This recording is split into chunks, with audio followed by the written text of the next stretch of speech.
Good morning friends, welcome to our YouTube channel. Friends, आज की video में मैं आपको बताने वाला हूं जीएसटी के अंदर एक ऐसा चेंज जो कि आपके लिए काफी बड़ा बेनिफिट ला सकता है। उसके विषय में काफी लोगों को इस चीज के बारे में अभी जानकारी नहीं है। इसकी वजह से उनका जो पैसा है जीएसटी के अंदर वो फंसा हुआ है। आपको ये चीज समझ में आ गई अगर, तो इसके बाद आप अच्छे खासे रिफंड जो है वो क्लेम कर सकते हैं, या आपने क्लेम किया है तो उसका दावा जो है डिपार्टमेंट में जाके लगा सकते हैं। तो जुड़े रहिएगा इस वीडियो के एंड तक, ताकि आपके भी अगर पैसे कुछ फंसे हुए हैं तो वो निकल जाए। इस संकट की घड़ी में आपके वो काम आने वाले हैं। Let's start the video.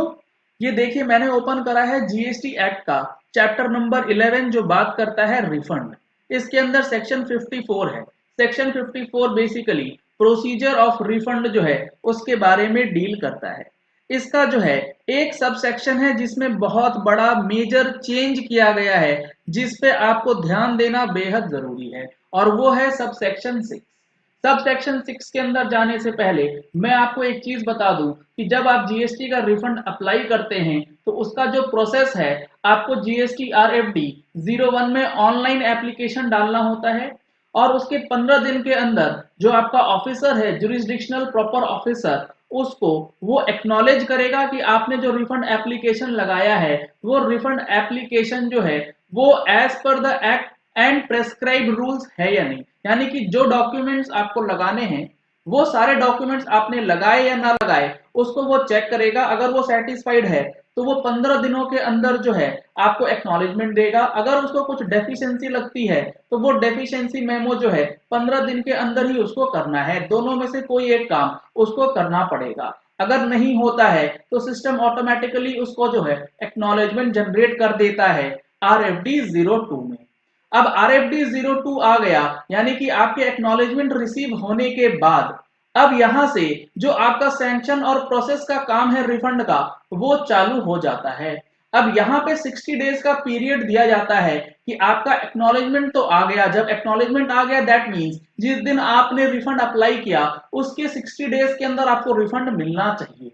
लेकिन यहाँ पे दिक्कत ये आती है कि 60 डेज का जो ये टाइम पीरियड है ये बहुत ज्यादा हो जाता है ऐसे लोगों के लिए जिनको रिफंड चाहिए होता है, बेसिकली एक्सपोर्ट्स के केस में। क्योंकि वहां पे उनका इनपुट टैक्स क्रेडिट जो है वो काफी हद तक ब्लॉक हुआ रहता है, वर्किंग कैपिटल की रिक्वायरमेंट रहती है बिजनेस को करने में। तो यहाँ पे एक कंडीशन ये लगाया गया था सरकार की तरफ से कि चलिए ठीक है, अगर आप एक्सपोर्ट का काम करते हैं, जीरो रेटेड सप्लाई करते हैं, तो आपको 60 दिन का वेट तो नहीं करना होगा। अगर आपके दस्तावेज ओके हैं, अगर आपका जीएसटी अगर आपका एआरएन जो है वो जनरेट कर दिया गया है ऑफिसर के थ्रू कि वो एक्सेप्टेड है, कि जो आपने डॉक्यूमेंट्स दिए हैं वो प्राइमा फेसी ठीक है, तो आप अपना प्रोविजनली कुछ अमाउंट जो है वो ले जाएं। और वो प्रोविजनल अमाउंट जो मिलेगा वो विद इन 7 डेज जो है आपको दे दिया जाएगा एआरएन के जनरेशन के भीतर भीतर।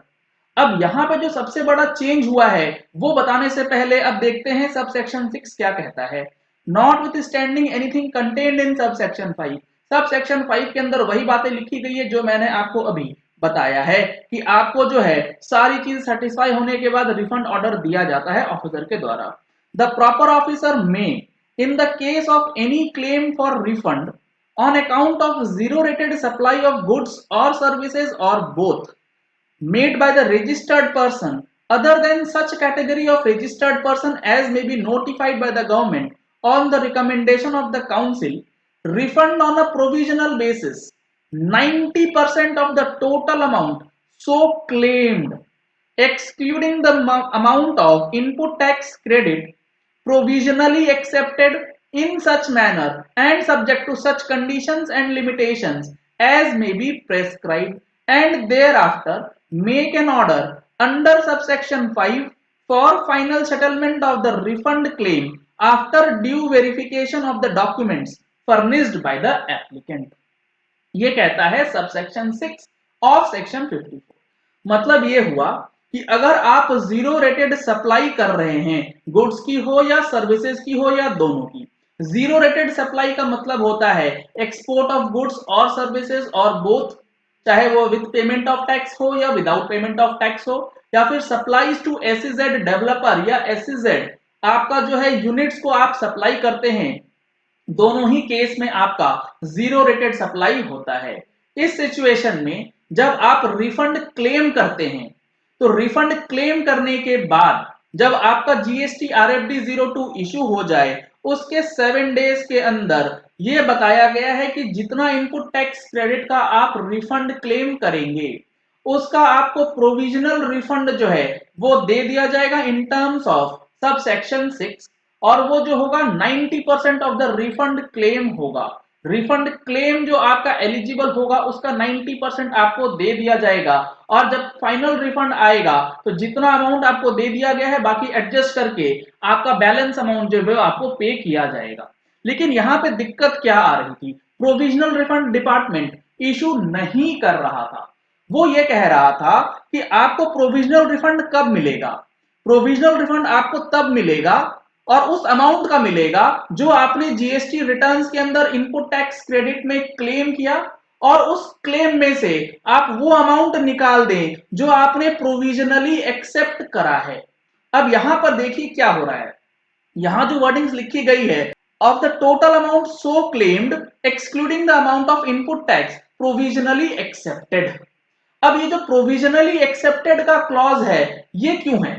सेक्शन 42 ऑफ सीजीएसटी एक्ट के अंदर वहां पे ये बताया गया है कि आपका जो भी इनपुट टैक्स क्रेडिट होगा उसको पहले रिकंसाइल किया जाएगा, मैच किया जाएगा। मैं आपको बताता हूं, जब जीएसटी लगा था तो ये प्रोसेस चलने वाला था कि आपका सप्लायर जीएसटीआर 1 में इनवॉइस अपलोड करेगा, आपके 2A में आएगा और सिस्टम उसको मैच करेगा, लेकिन उसके पहले आपको प्रोविजनली जो है वो आपको इनपुट टैक्स क्रेडिट अलाउ कर दिया जाएगा, और प्रोविजनली जब अलाउ होगा तो जो इनवॉइसेस मैच हो जाएंगे उसका क्रेडिट आपको मिलेगा और उसका रिफंड जो है वो प्रोविजनली दिया जाएगा। यानी कि सपोज आपने 100 रुपए का इनपुट टैक्स क्रेडिट का रिफंड किसी महीने क्लेम करा है, तो उसमें से हो सकता है कि 80 रुपए का इनवॉइस जो है उसके रिस्पेक्ट में इनपुट टैक्स क्रेडिट आपको रिफंड मिल जाए प्रोविजनली, और 20 रुपीज का जो है वो नहीं मिल पाएगा क्योंकि वो input tax credit as such वो प्रोविजनल आपको दिया गया है, क्योंकि आपके सप्लायर ने वो इनवॉइस अपलोड ही नहीं करा, तो उसका मैचिंग नहीं करवा पा रहा है पोर्टल। इसीलिए डिपार्टमेंट ये कह रहा था कि आपको 90% ऑफ द रिफंड जो है प्रोविजनली देंगे, लेकिन उसमें से उस आईटीसी में से हम लोग प्रोविजनल एक्सेप्टेड आईटीसी को निकाल देंगे। अब दिक्कत ये आई कि जब जीएसटी लागू हुआ तो ये मैचिंग वाला कॉन्सेप्ट जो है प्रैक्टिकली इंप्लीमेंट लागू ही नहीं हो पाया। इसकी वजह से जो भी इनपुट टैक्स क्रेडिट हमने आज तक जीएसटीआर 3B में क्लेम करा है वो सारा का सारा अमाउंट ही प्रोविजनल की कैटेगरी में चला गया, क्योंकि इनपुट टैक्स क्रेडिट फाइनल तब होगा जब सेक्शन 41 सेक्शन 42 के अकॉर्डिंगली उसका मैचिंग हो जाए। ये मैचिंग हो ही नहीं पाया, जिसकी वजह से पूरा का पूरा अमाउंट जो है input tax credit provisional basis पे रखा गया, और इसी को ग्राउंड बनाते हुए डिपार्टमेंट जो है प्रोविजनल रिफंड नहीं इशू करते। अब यहां पर इस चीज को गवर्नमेंट ने समझा और गवर्नमेंट ने ये बोला है अब सर्कुलर इशू करके कि भैया ठीक है, हमारी फंक्शनैलिटी नहीं आई जीएसटीआर 2 और जीएसटीआर 3 की, जिसकी वजह से प्रोविजनल और matching of input tax credit का जो कॉन्सेप्ट है वो चालू नहीं हो पाया, तो अब क्या करें? रिफंड तो देना होगा एक्सपोर्टर्स को, नहीं तो वो काम कैसे कर पाएंगे? तो इन्होंने ये बोला है, since the functionality of furnishing of GSTR 2 and GSTR 3 remains unimplemented, चूंकि ये अनइम्प्लीमेंटेड रह गए अभी तक, it has been decided by the GST Council to sanction refund of provisional accepted input tax credit। यानी कि आपने जो 3B में क्लेम किया है, अगर उसको आप प्रोविजनली भी मान लेते हैं कि वो आपका प्रोविजनल आईटीसी है, फिर भी आपको उसका प्रोविजनल रिफंड जो है दे दिया जाएगा। However, the applicant applying for refund must give an undertaking to that effect that the amount of refund sanctioned paid back to the government with interest in case it is found subsequently that the requirements of clause C of subsection 2 of section 16 read with subsection 2 of section 42 of the CGST Act have not been complied with in respect of the amount refunded, this undertaking should be submitted electronically with the refund claim। तो government ये कह रही है ठीक है, ये चीज मैं आपकी समझ लेती हूं और यहां पर आपको प्रोविजनली रिफंड दे दिया जाएगा।